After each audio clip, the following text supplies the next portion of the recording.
शेतकऱ्यांना सरसकट कर्जमाफी द्या या मागणीसाठी रोहित पवारांनी अन्नत्याग आंदोलन सुरू केलंय। पंढरपुरात शिवाजी चौकात रोहित पवारांचं हे आंदोलन सुरू आहे। दरम्यान या आंदोलनाला पोलिसांनी नोटीस दिली होती, मात्र तरीही रोहित पवारांनी अन्नत्याग आंदोलन सुरूच ठेवलंय। सरकारनं शेतकऱ्यांसाठी कर्जमाफी जाहीर केली आहे, मात्र यातील जास्त कटींमुळे 36 लाख शेतकऱ्यांना याचा फटका बसणार असल्याचं रोहित पवारांनी सांगितलंय। दरम्यान विनाअट सरसकट कर्जमाफी द्यावी अशी मागणी रोहित पवारांनी केली आहे। शेतकऱ्यांना न्याय मिळेपर्यंत माघार घेणार नसल्याचं रोहित पवारांनी म्हटलंय। ओटीएसच्या बाबतीत सुद्धा जी दुसरी अट आहे त्याच्यामध्ये सुद्धा 2019 ला आपल्याला जोडण्यात आलेलं आहे। ते सुद्धा त्यांनी ती 2019 ची अट काढण्यात यावी अशी आपण मागणी केली। कॅबिनेटमध्ये जेव्हा बैठक सुरू होती त्या बैठकीमध्ये एक अंतर्गतला पेपर कागद मीडिया समोर आपण आणला।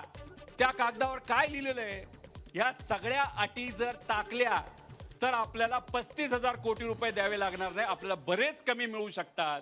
त्यामुळे ही जी कर्जमाफी आहे ती कर्ज वसुली आहे, कर्जमाफी नाही, हे मात्र या ठिकाणी सिद्ध होतं। याचा विचार हा तुम्हा आपल्या सर्वांना त्या ठिकाणी करावा लागणार आहे।